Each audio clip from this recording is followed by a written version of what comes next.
What's up, everybody? Welcome back to Cilinix Crypto. Hope you're all doing great, and welcome to the channel as well. If you're new in this video, what we'll talk about is 3 cryptos which I think have the highest likelihood, the highest probability of getting an ETF in the future. All right, we obviously 2 weeks ago had the Ethereum ETF go live. So far, it's been mixed. All right, I mean, obviously, or at least you saw quite a lot of outflows from the Grayscale Ethereum Trust.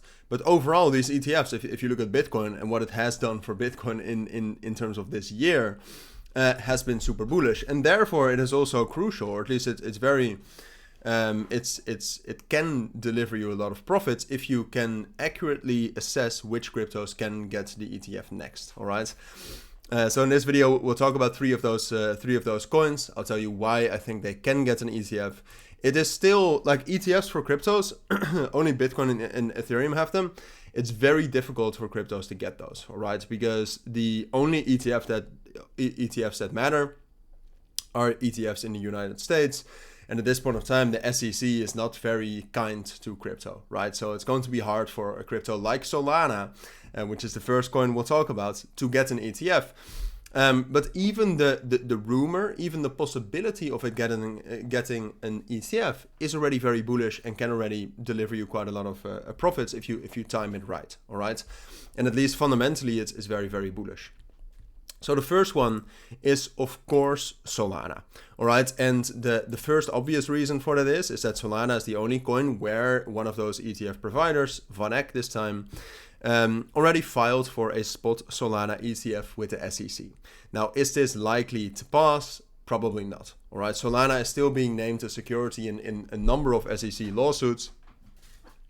Solana also comes much closer to a real security than Ethereum and Bitcoin. So is this likely to happen? No. But there are more reasons why it is a possibility, and it is quite likely that it's going to be the next ETF. Outside of the fact that there has already been a filing for that. And those reasons are is that, well, first of all, Solana is just the second biggest coin in crypto right now, all right? And I mean that it's obviously not the second biggest coin in terms of market cap, although it's relatively high, which I'll show you right here. It's number 5, so that's still very good. But if you look at the networks in crypto, Solana is the number 2, all right? So it's not as big as Ethereum by a long stretch, but still the total value locked is 10 billion, and this year it has performed super great, all right? And in combination with that total value locked, which I think stands for retail interest, we've also seen reports already from earlier this year that there is also much more institutional interest for Solana, right? Which is obviously something you need if you want to have a feasible ETF, right? Because an ETF, I mean, we can create ETFs for all cryptos, but in the end, only the cryptos with real volume and real interest of retail to buy those through institutions, through brokers. You need that for an ETF to be successful. All right, so Solana is one of the only coins that actually creates a feasible ETF with proven interest both from institutions and from retail, and which also already has some sort of a process set in motion. Now, the second coin I wanted to talk about, you already briefly saw, is XRP. All right, and here kind of the same story as Solana applies, right? So when we're talking about XRP, it's one of the biggest cryptos. It's also a relatively old crypto. So it is well known also under the older investors that know crypto and have been in crypto for the last 7 years or so. Market cap of $28 billion. And then something I do think is very, very important is that the volume is good. All right, if you look at the volume for XRP, I mean, at some points of time during the last month, except for the crash, and I'm recording this video a little bit earlier, so probably other things have already happened when you're watching this video, but the same thing applies. Like overall, the volume is very good, all right, and the volume is good enough for XRP to be an interesting ETF, all right, for it to be a potential ETF with real profit potential for the ETF providers, which is obviously necessary. And then apart from that, XRP right now has been in a battle with the SEC for a long period of time, which you might say, well, that's a reason why the SEC would never give XRP that ETF, which could be true. But it could also be true that if XRP actually gets some sort of a settlement with the SEC, that the SEC is like, well, XRP is one of the only cryptos which we have actually dealt with which we settled. And now we don't think they're a security anymore, if that's part of the settlement, all right?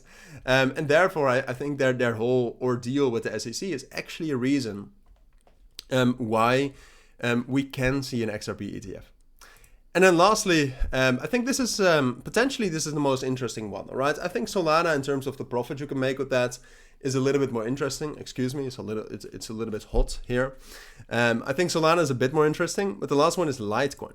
All right, so Litecoin I put on this list for multiple reasons, and the first reason being is that if you want to argue for a coin not to be a security, Litecoin is the ideal candidate. All right, because Litecoin is basically the same as Bitcoin. Like Litecoin is objectively, if Bitcoin is not a security, Litecoin objectively is not either. Due to the code and due to the whole come about of how Litecoin has come to exist. And then apart from that, there's two other things. One of the things, and most of you probably don't know this, but Litecoin actually does rank relatively high in volume per day. All right, you can see the volume right now is $350 million. That is not nothing, all right? And Litecoin is consistently in the top 20 in volume, again, making it interesting for ETF providers potentially to file for it.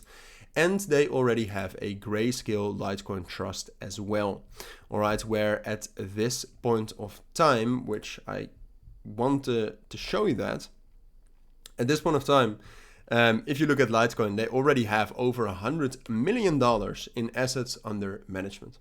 All right, so there's already some sort of a proof of concept of this Litecoin ETF as well. And therefore, in combination with the ease at which one of these ETFs can be gotten, I think, and the fact that it's getting good volume, I think that makes a good third candidate.